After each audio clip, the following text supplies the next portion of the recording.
What's up? It's your boy Black C of that r.b.l Posse. You tuned in to Thizzler. Subscribe below.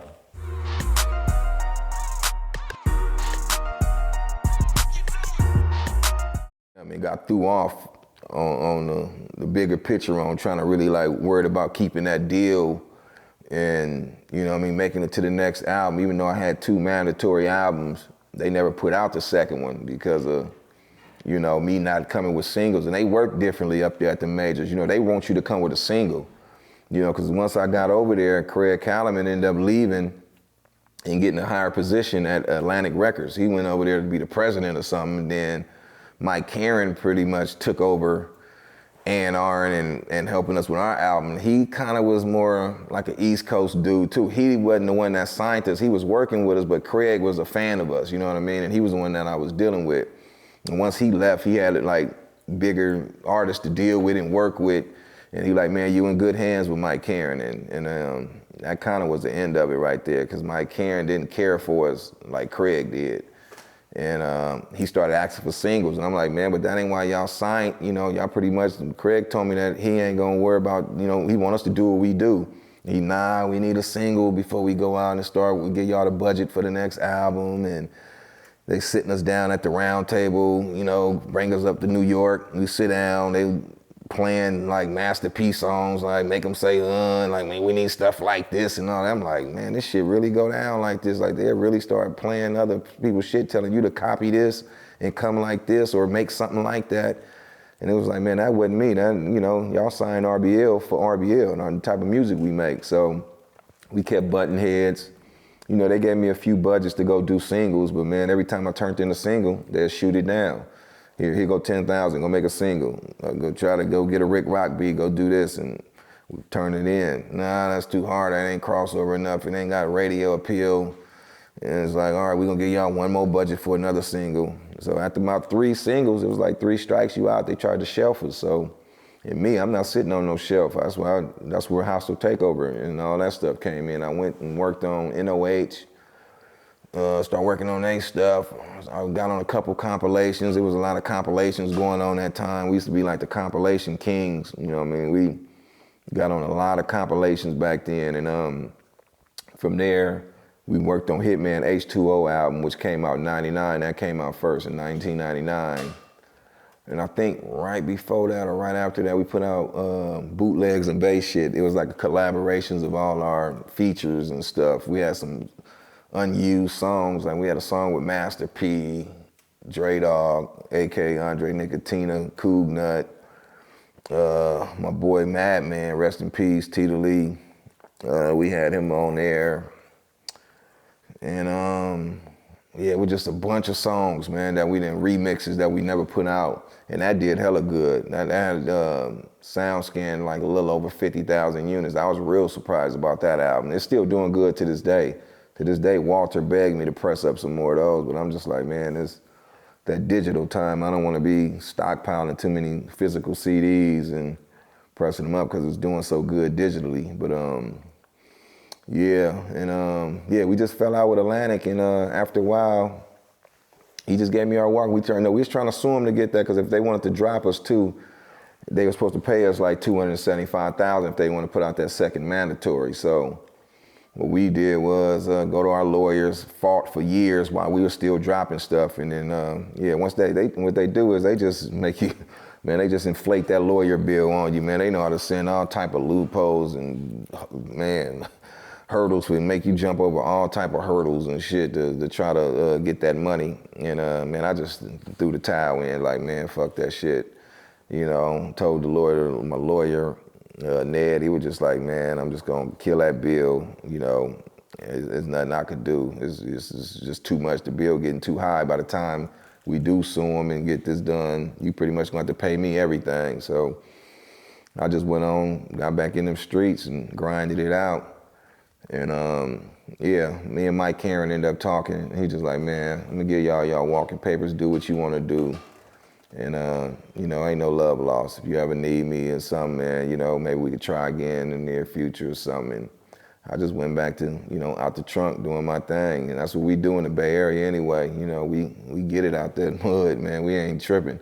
we was born and raised with that independent, you know what I mean? So went back, hit them streets, and put out 2 hitters, you know what I mean? That hostile takeover, that shot out, did hella good. Hitman, the H2O didn't do as good because we kind of threw that together. I mean, we got paid for it though. I mean, we went in there and got an advance from Walter. You know, he gave us a nice chunky advance, man, and we gave that to him, but we didn't mix and master it right like we were supposed to. We was kind of in a rush, and that kind of hurted that album. It had some nice tracks on it, but I learned from that, and that's when I ended up did the Hostile Takeover, and that was the last RBL album, Hostile Takeover, and then I started doing my solos.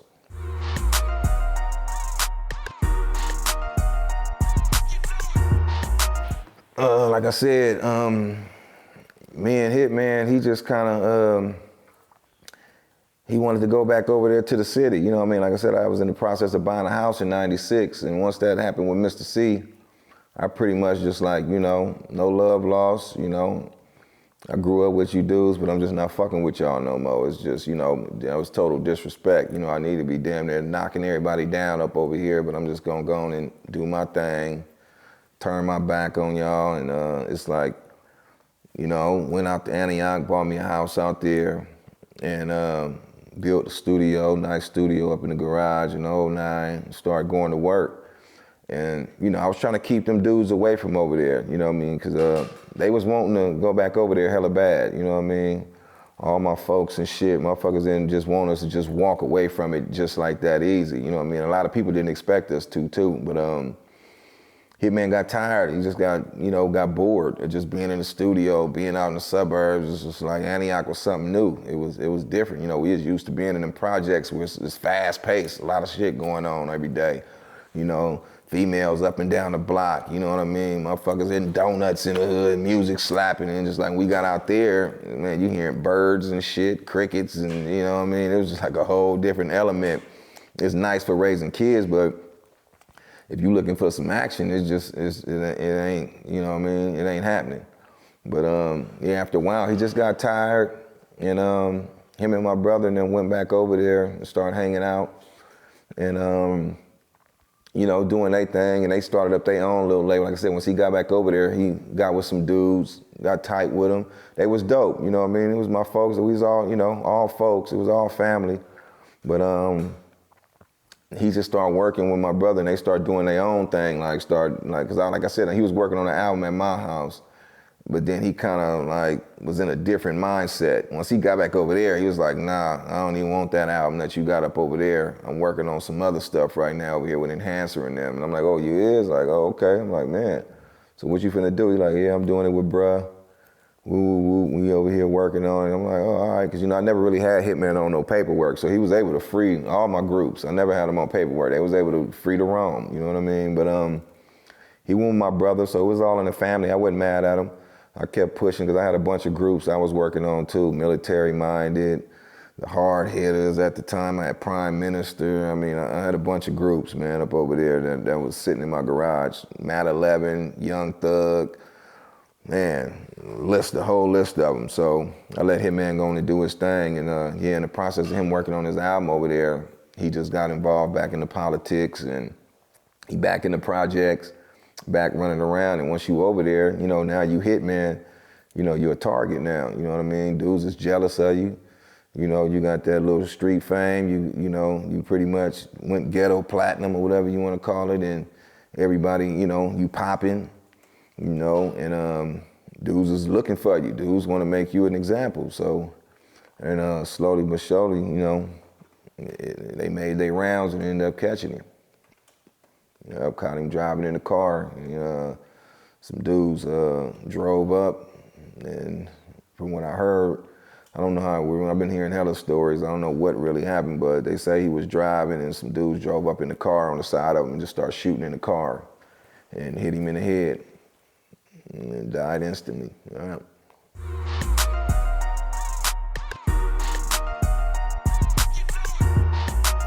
Well, at the time when after I lost Hitman, I kind of had already was, like I said, I was focused on other groups, so it was more like me just losing a brother. I wasn't worried about the music stuff. Like I said, I knew how to get artists and get them in the studio, get behind them, get production behind them. I already had outlets to push them, promo companies I was tied into, you know, so I knew I can get another artist and make them as big as Hitman. So I didn't worry about that. I was more mad that I, you know, lost my little bruh. But as far as me, I was already moving on. The RBL stuff was already shut down. I didn't even want to ruin the legacy by trying to even put out more albums under the RBL name. So like I said, after the Hostile Takeover, did good, it did mediocre, it was all right. I was just like, man, that's it right there. I'm finna leave it at that, put the period at the end and work on my solo. So I was already in the process of working on, I had a solo album had dropped right before he died. That was my Last Man Standing album. Came out like 01, 02. So I was already doing that, you know what I mean? And my brother was in the feds. At that time, they swooped up everybody for the gangbanging stuff from Big Block. They got a few dudes on our side, my brother included, my cousin and them. There was a few people got swooped up and was in the feds fighting cases and, you know, and I just started making adjustments. I had to find some inspiration, you know, get motivated again. But I had a lot of young dudes, man, with talent around me. So that kept me juiced up, and I kept my garage full of, you know, just people around. We had ciphers going. It was always freestyles going. So it stayed fun, you know what I mean? We got over the loss of Hitman together, like real kind of, you know, I ain't gonna say easy and quick, but it made it easier by all them being around, having that support. Because when Mr. C died, it wasn't like that. It was like only about 4 or 5 of us maybe at the time. My brother, my cousin, a couple of us who kind of pretty much like quit the block and like, you know, fuck y'all. And we were just like, it was only about like 5, 6 of us who left together. But once we got out there and started networking, and then my younger dudes like Hitman and them start bringing some of their young homies around, NOH start bringing their whole little NOH mafia around, it was just like a whole new life, like, you know what I mean? We started getting deep, and these dudes was like rappers, you know what I mean? Them dudes, that's all they did was write.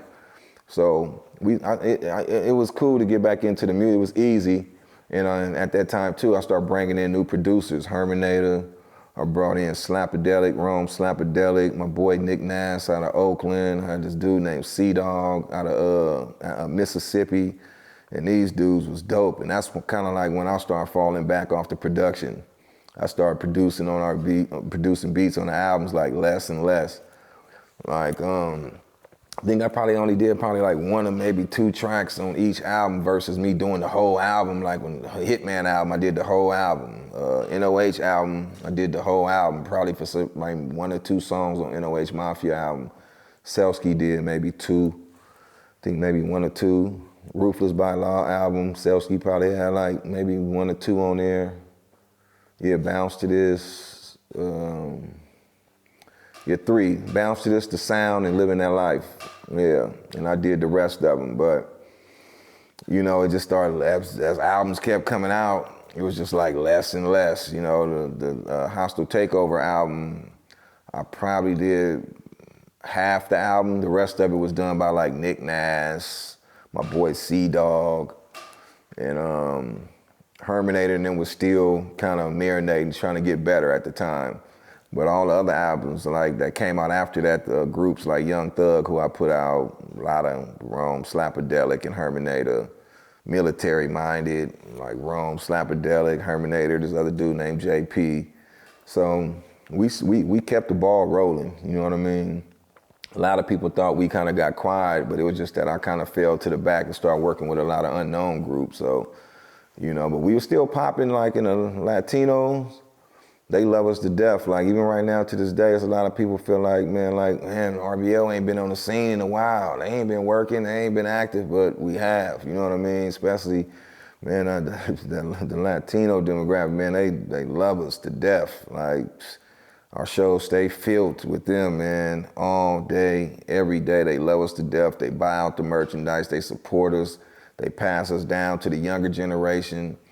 You know, it's crazy how that shit work. Like, 'cause even right now, like, a lot of the blacks feel like, man, they ain't came with an album since '94. Like, they don't even know about the Hostile Takeovers and, you know, the bootlegs and bass shit. Just a few, but not as many as you would think. You know, a lot of people think we've been quiet pretty much after Mr. C death. But you can't tell that to like a lot of the skateboarder dudes and stuff like that.